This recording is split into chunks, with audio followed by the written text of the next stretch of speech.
Recently in Chicago, the fifth annual Men's Rights Conference took place, and they had a host of names that I'm very familiar with come on out and speak on behalf addressing issues that affect men, which is something that our society kind of takes for granted, the issues that men go through, because from an early age, young men are basically left to fend for themselves, particularly when you have the single parent households that are going on right now. I mean, it's they get lost. It's far easier for our young men to get lost in the cracks than the young ladies.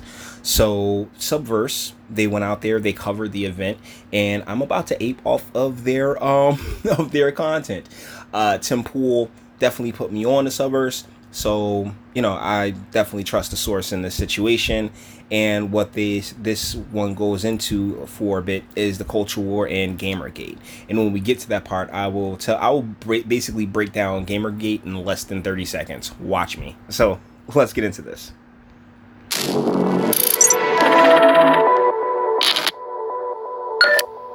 Feminism is not a synonym for women.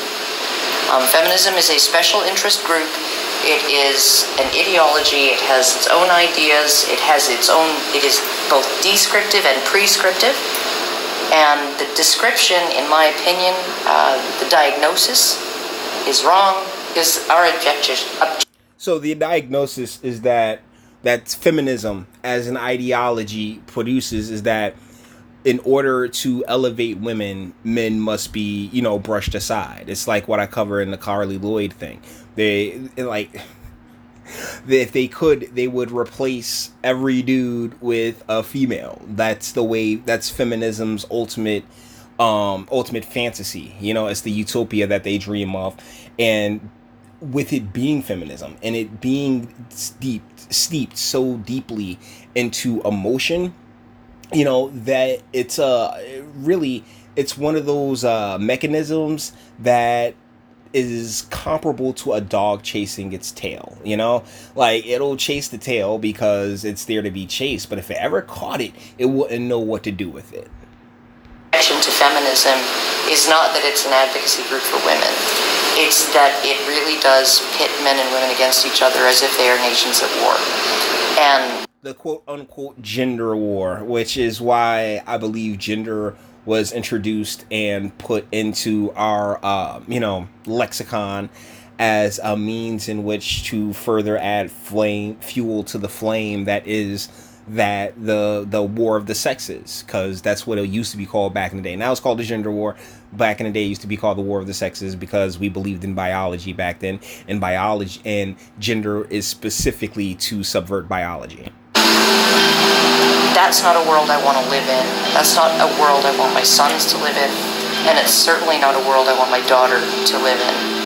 Shout out Karen Strom, too. I've checked out quite a bit of her content, and she's passionate about this, and she really, really fights for, some type of equality, because what we've done, and particularly in the West, is that we've just skewed the scales heavily in the gynocentric direction, despite the fact that, by nature, we are far more powerful as men, physically, and according to many, statistics, mentally as well. But yeah, due to the fact that we do have such fortitude, we are naturally gifted such fortitude from God, we tend to ignore the plight of each other. You see a poor homeless man out in the street, you're like, bruh, get a job, man, get a job.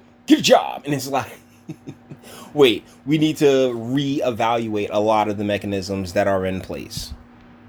I'm Ryan Lazarus, and you are watching Subverse News. Recently, shout out Ryan Lazarus with Subverse News. We were in Chicago covering the 5th Annual International Conference on Men's Issues. This conference was organized by the Honey Badger Brigade, a men's rights group founded by 3 women, including this year's MC, Karen Strawn. Some of the key issues of the men's rights advocates include putting a stop to the over-medication of boys with prescription stimulants, the climbing suicide rate with related opioid overdoses that disproportionately affect men, and addressing the disparities in family courts. Okay, so the three things that they're talking about here, two of them are in the exact same boat when it comes to prescription drugs, opioids. You know, like we've allowed doctors to just go buck wild and get paid out the wazoo to write prescriptions. And I don't know how that remains legal, but, pharmaceutical companies tend to pay doctors to pile people up with medication. And you have a lot of people who take their kids and the doctors think they misbehave. They're thinking their child's misbehaving because of some type of, mental issue, when in reality, and particularly when it comes to these single parent households and these like very, very stubborn single mothers who, before the kids, who's broken up with the child's father before the kid even gets there. Yeah, the kids missing that balance. They're malnourished at a biological level because they don't have the other half of them guiding them and raising them.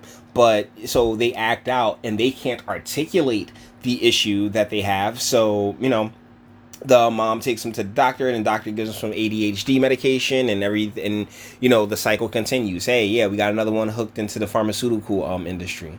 So, when it comes to the opioids and the prescriptions that these parents are piling up on their kids, yeah, parents, you got to stop that. You got to relax on that. And as far as the family courts go, we got to do away with this child support thing, because this is ridiculous.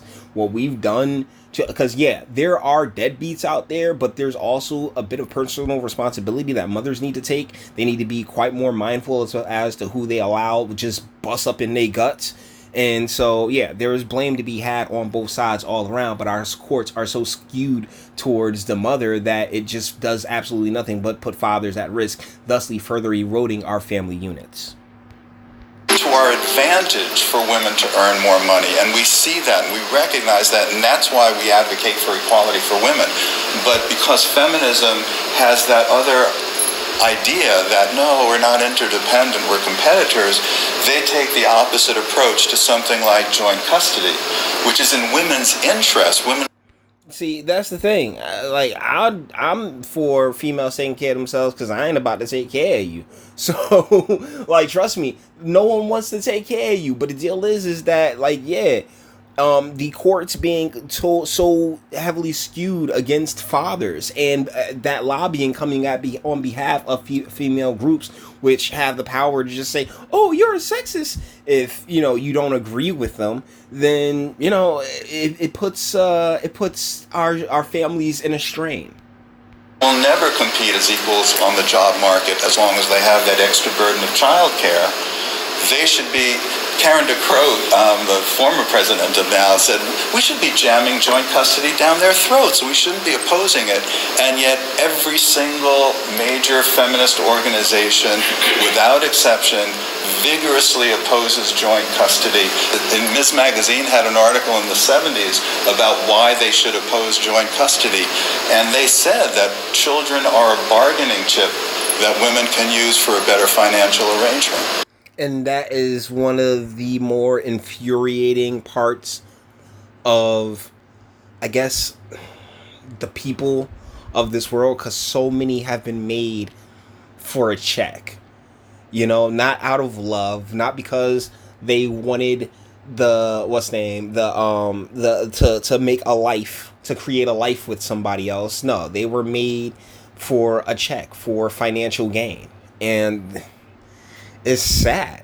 I mean, particularly when it comes down to the mother angle of it, because your child ends up missing out, and broken people make broken people who break people.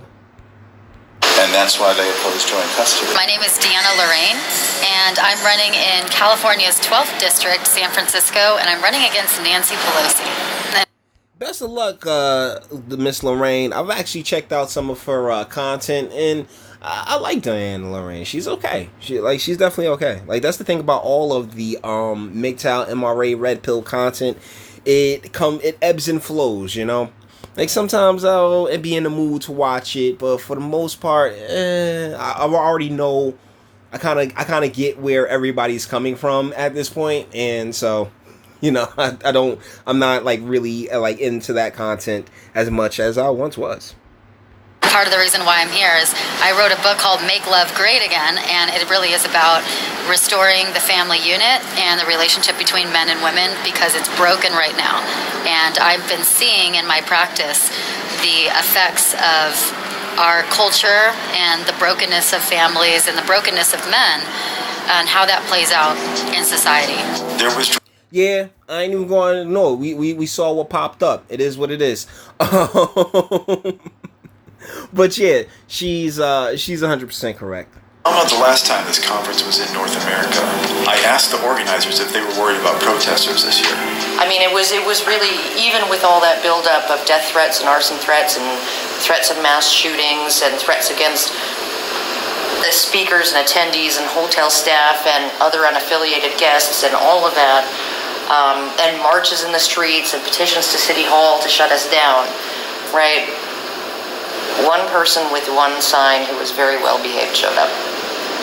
Yeah, because for the most part, people are either cowards or like, you know, the emotion only gets you so far. You know, you can only pump on adrenaline for but so long. It's short spurts that you can really attach to that adrenaline. So, you know, if you get a night to think about things, you always tend to come through with a different perspective after you've given yourself some time on it. And so, you know, like, yeah, they're not going to sit there and waste their time or waste their life with something that honestly should be happening. You know, I hate that there's a set of people out there that want to pretend as if this is something nefarious or as if these issues shouldn't be talked about or addressed.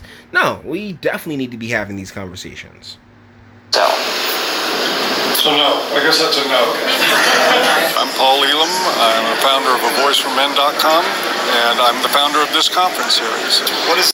I used to enjoy Paul Elam's work as well. He's another one who, you know, like Stefan Molyneux or any of the other talkers that I like. I like them so much that I think I kind of get where they're coming from and I understand what they need to say, and I'll check in on them every once in a while. But ultimately, yeah, you know, shoot, there's pitch meetings to watch, right? The main goal of Voice for Men. Voice for Men just seeks to offer an alternative to men that is more accurate and more honest than what they see reflected in modern media and in the academic setting, which is generally derogatory toward men, and you know, things like toxic masculinity and all mass shooters are men, and so there's something in masculinity that has to do with mass shootings. You know, but in reality, a large part do come from young men from broken homes, you know, who don't have that guiding force, and even like, or broken people just creating broken people. They've been ignored. You know, their dad wasn't really paying them the type of attention necessary to avoid such a circumstance. So when I say things such as, you know, these issues and these problems, they start within the home unit, I ain't lying. There is, of course, a lot of information that contradicts all that proves that it's ideological nonsense. And that's what we publish, to give men a little bit better, more accurate view of themselves. I'm curious how you feel about the general media portrayal of what you do and other people that are attending or speaking at these conferences. You know, before he gets into that next question, I just want to say that being a guy is awesome. I mean, I've never pretended as if it was anything otherwise. And the fact that a lot of gentlemen can't take, you know, I guess stock in what they naturally are because they don't have that connection, or they're malnourished, as Terry Crews said, then it really is, you know, it does suck that such voices are needed, but they desperately are because of the circumstances in which you know, we've cultivated here, particularly in the West, with our overabundant, overzealous welfare state and easy to take advantage of welfare state. Oh man, you've got an hour? It's awful. I mean, I have been called a woman hater, a child hater, a racist, a homophobe, Islamophobe, Oh, all the words, all their favorite buzzwords, and that's the thing. When she sit there and say, "Oh, this person's a racist," I'm gonna listen to them and hear what they gotta say. Modern day repetition of derogatory ways to frame people, that's what I've been subject to, and not just me. Most of the people that are here have been called this way. Of course, as you've seen, as anybody that would come to one of these conferences, they would see that is incredibly far from the truth, that there's no truth to that whatsoever. This is about helping people. It's about reaching out to men in trouble. That's what we do, but that is precisely their problem. So, and that's the thing. When and a lot of a term I see tossed around, particularly within the black culture, is the term Pookie and Ray Ray. And the deal is that Pookie and Ray Ray are just broken people that they, like, honestly, that have been so misguided by society and life and circumstance that, you know, shoot, they're doing what they're biologically wired to do, and that's to drop seed, drop that load, make that kid, and move the fuck on. Like, I hate to put it to you like this, and during Dave Chappelle's stand-up, he was like, "Look, you know, you can't have a word in an abortion, but you got to take off the financial burden for the men, because if you can murder it, we can abandon it, right?" Golly, that I'm telling you, Sticks and Stones is so good. Way to slow us down, they think, or the way to make sure that we don't get any positive attention is to pull out the race card, pull out the gender card, and make believe that we're something that we're not. I think everything from Time Magazine to the New York Times to Newsweek did hit pieces on us after Detroit. Although the leaders Notice Time Magazine, right? If you've been paying attention to the videos that I've done, I've used their articles before, and they're just so wrapped into the Trump derangement syndrome and completely just leading their readers astray. this movement express frustration with smears from the media. They enjoy playfully smearing themselves and other speakers. Also the grand wizard of misogyny and kitten eating, and I'm glad to welcome you all here. Far-right male supremacist and deeply racist Carl Benjamin. Sargon of Akkad. Scottish Nazi recruiting agent Mark Meekin. Count Dankula. Both whose content I actually still do watch. I really enjoy Count Dankula has this show called Mad Lads. You gotta watch it. He's hilarious, and the stories he's telling are just fantastic. On three axes, as a woman, a person of color, and an immigrant, Desiree Campbell. I don't know who that is. This year's conference was actually less about men's issues and more focused on the greater culture war. The men's rights movement certainly has played a major role in the culture war, but one significant event from 5 years ago continues to impact the culture, and that is Gamergate. The New York Okay, less than 30 seconds. Some chick banged this guy to get a good review on a game. Gamers got upset because game journalism isn't supposed to operate like that. You're supposed to do a review based on the game's merit.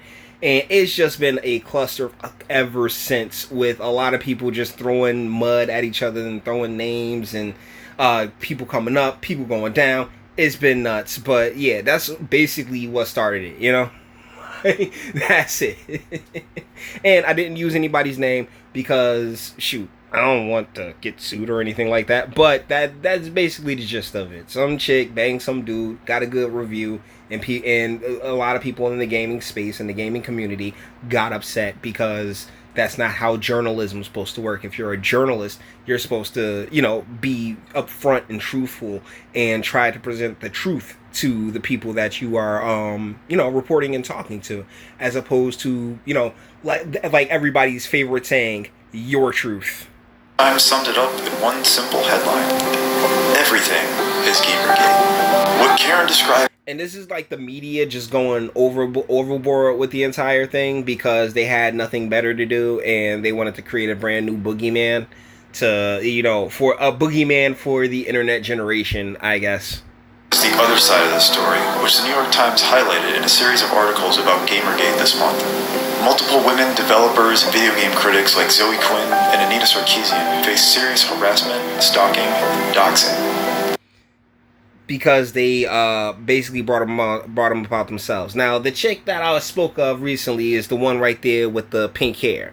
And the one right next to her is just an opportunist who was like, oh, well, I can sit here and talk about how I can get, how I'm getting harassed in games and how video games are so sexist and all these other things. I can make money doing that.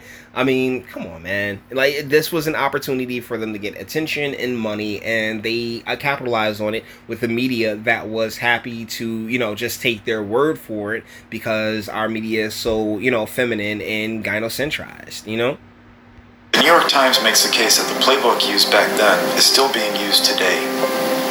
I spoke with YouTuber Jeremy Hambley of The Quartering, who covered... Yeah, Quartering. Yeah, I like his content. I do like Jeremy over at The Quartering. He was, I actually started watching him over the past year and some change, and I don't watch, every single video, but he does cover some things that I find interesting. And, if I see it, and I'm like, oh, man, it looks like a interesting topic, or I'd like to actually hear his take on it, because I think his claim to fame is that he Dungeons and Dragons or World of Warcraft or something like that. Like, he got in trouble with Wizards at the Coast, some weird D&D type nonsense that isn't really within my wheelhouse. But that's how he got his following. So props to him. But I do actually enjoy his content. The intersection of escapism and activism. He summed up Gamergate. I recognize that there are bad actors on both sides, and that ultimately I think it was a noble kind of cause that most people only remember the most extreme sides of it, which is common, I think, in the way we remember the way it's covered. And I think more hilariously is that how it just never ended for a lot of people. Okay, so I'm going to say what he's not going to say. Feminism kind of spurred this on, because everybody was so quick to scream how they weren't sexist, how they were for the whammons and everything else like that, that they just, gravitated. It was the start of the whole believe her thing, and it really just continued to escalate and escalate and escalate. Until, I don't really think that the layman knows that much about Gamergate, because the internet doesn't have the type of real world consequences. I don't want to say consequences, but impact as far as day to day as in the form that Google and Congress and those who operate within the space give it credit for. I think that these people are the people that felt like they lost, and they just continually, when I hear Gamergate in 2019, I'm like, I just roll my eyes. It's been gone forever. Us too. So let's skip on past a few things. I want to skip past that ad mark. So we're going to pick it up right here with Sargon of Akkad. Gamergate happened, which is after something like 5 years of relentless drip-feeding communist propaganda based on race and gender and any other identity you could care to mention, being drip-fed into not just the games themselves. In fact, the games themselves are mostly left alone. It was actually Yeah, I'm going to disagree there, because remember Battlefield and all the other games that, bent the knee to Anita Sarkeesian, and it was like, oh man, I have to have my diversity and all these other things, as opposed to letting the developers develop. Which, now in 2019, we're seeing more of a go back to, going back to, hey, if this is your vision, let your vision rock. But not really, because Cyberpunk just said, oh yeah, we're dropping all the genders and you can be anatomically anything. So the effects are still felt to this second.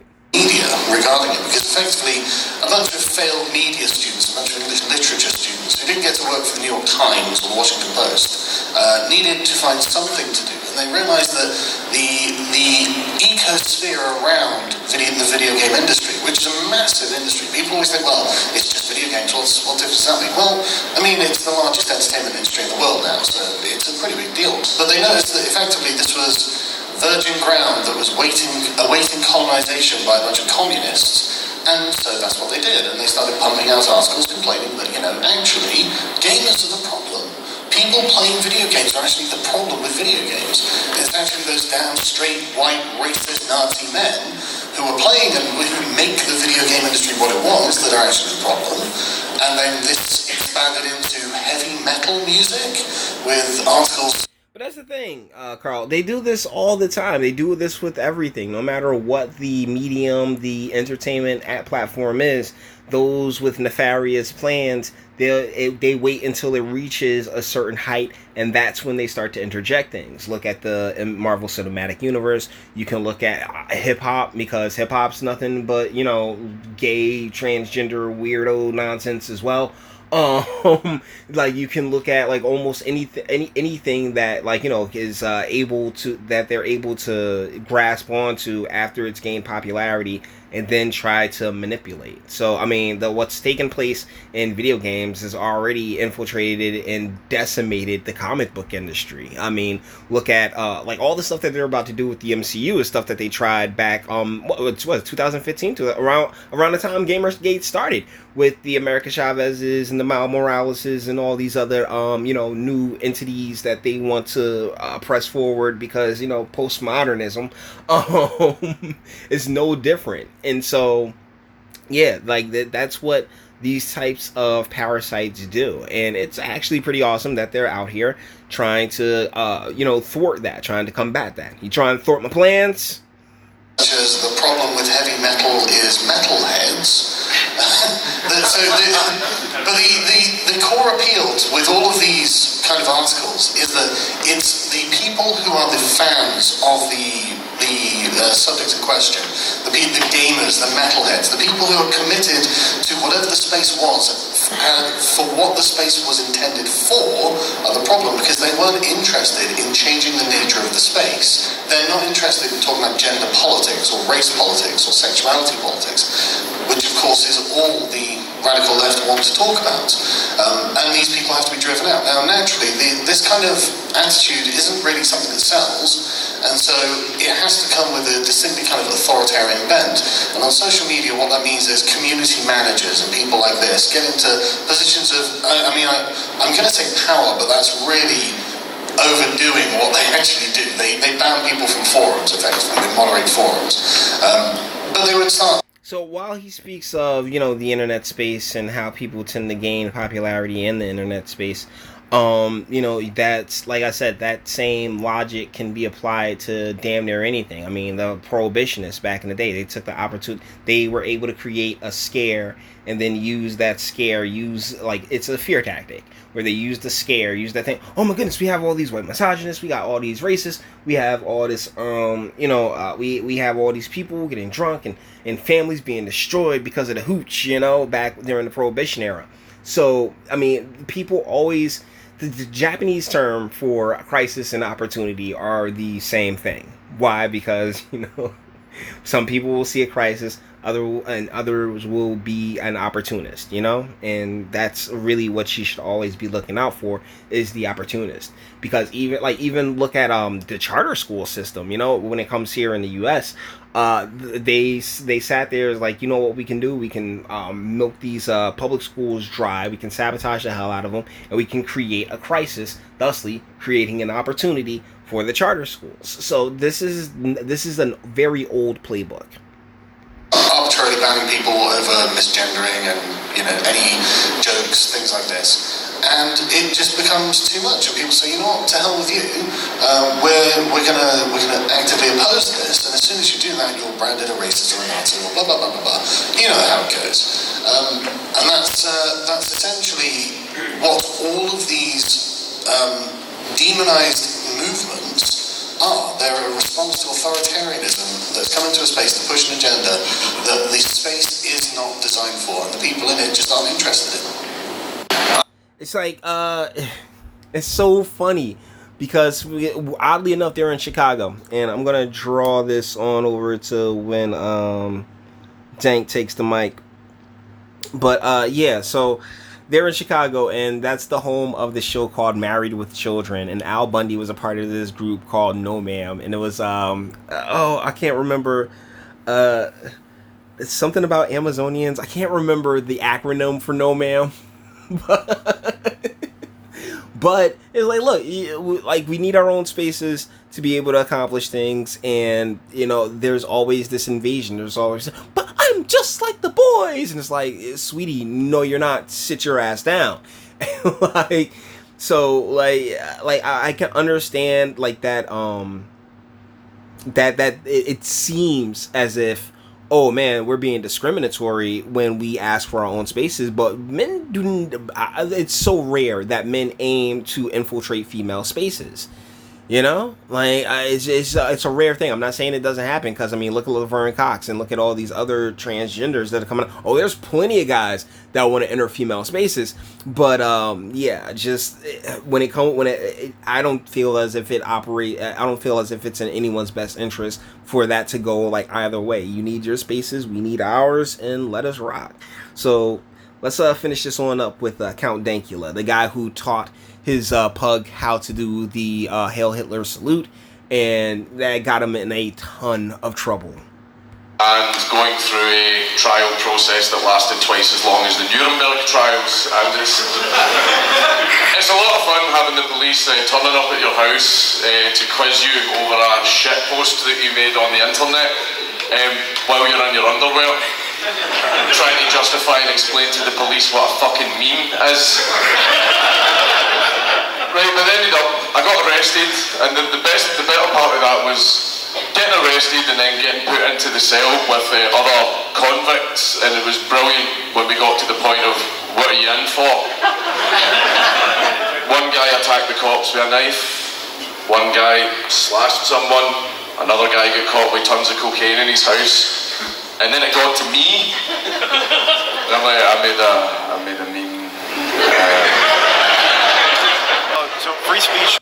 And like that was what I was talking about with the pug in the salute. That's the meme that he did. It was really funny. It really was funny. I've seen the video. And they sent him to jail for doing that, and that's why. God bless America. Here in the U.S., it's one thing that I think a lot of people in the U.S. don't understand. It isn't something that really you have elsewhere, especially not to the same level. Can you tell us a little about your experience in the UK? Well, me personally, everyone knows about the video. I taught my dog to Nazi salute and everything. I got arrested over it. I had a 2-year-long trial where I was found guilty and given a criminal record, and I was fined £800. And I refused to pay the fine as a matter of principle, and when come and take me to jail, I'm not paying the fine, and instead the police sneakily seized the money out of my account. But I'm not the only person that this has happened to. There's been other examples. For example, Chelsea Russell was a girl. A young boy was knocked down and killed where she lived, and she posted a remembrance thing of him. It was lyrics from his favourite song, and she posted this on Instagram, and because these lyrics contained the N-word, she was arrested and charged under the same law I was. And all this is taking place across the pond, and you know what? As much crying and complaining as we can do here in the United States, because we are free to do it, I gotta say, man, like these other places, not so much. I mean, we're actually not looking too bad over here now, are we? She was found guilty, fined. She had to wear an ankle bracelet and was given a curfew. And luckily, her trial got overturned, but she should never have been arrested in the first place. So, can you tell us a little about what your sense is of the general public in the UK? How do they feel about free speech and cases like yours, or maybe someone like Tommy Robinson? It's a case of people don't realise how bad a problem is until it affects them directly. Like I was the same. You defend free speech for everyone, even the people that you disagree with. That is what defending freedom of speech is. He's not wrong. It's one of the reasons why I don't believe that, oh my goodness, we should make the N-word illegal or anything else like that. No, you know what? Say what you gotta say, because guess what? It's up to me how I want to react to it. And over there, man, like, yo, the old heads are just, this is also an intergenerational problem, because it's not different over in the UK. What you think they got 30 and 40-year-olds making a ton of choices over there? Hell no. It's a bunch of 70-year-olds and 60 and I guess like now 50-year-olds are really starting to make their plays, but it's just generations that are so far apart from the ones that came up with the internet. So it's very weird. But people always seem to think that if you're defending this man's freedom of speech, it's because you agree with him. You're not agreeing with him, like you're just being consistent. Like everyone has equal rights. Unfortunately, so do the KKK, who are dickheads. And hilarious. But the deal is that when it comes to rights, it's right. Like how do I put this, man? Because like rights are a courtesy. It's a courtesy. It is like, oh yeah, I believe in your human rights. I believe in no. See, the deal is that the only rights that you can really like you can somewhat halfway bank on is the ones that are actually on paper. And in the UK, they got theirs. Here in the US, we got our we got the Constitution, which I've always been like, yo, big fan. And yeah, so like we're supposed to have these rights, but those rights have been stripped away from us with our Congress and via the federal government basically since 9/11. You know, we just happily handed over, just like, man, privacy. Here's our privacy. Yo, trust me, I know Google knows every single thing I do and say. All right, make no mistake. That's how tight that's really where we're at this point. You ever see the movie Eagle Eye? But still, they've got the same rights as everybody else. What else would you like to say? Was in your time to say that with us? Cherish your constitution. Don't let anybody touch it or take it away from you, because you don't want to end up like us, do you? No, we do not, Count Dankula. And so with that being said, we're going to bring this one to an end. All the internet stuff. If you liked it, toss it a like. Dislike, go ahead, do that too. I ain't scared of you. Sub if you enjoy my fantastic voice. You want to get videos like this every single day. Share, because sharing is caring. And YouTube and BitChute, I don't think they're fans of mine. And speak. Let me know, what do you think in the comments? Like men's rights, a return to like true, like, I don't want to say equality, because equality can never be met, but a functioning society where we put our nuclear families first, and the raising of our children, and making sure that the children have good homes to be in, at least doing our best at that angle. Or do you have a different idea? Do you like what would you like to do for men's rights? Or do you think that men's rights is nonsense and bruh, you're on your own there, buddy. Kick them on out the window. Like, let me know what you think, all right, in the comments. And until the next one.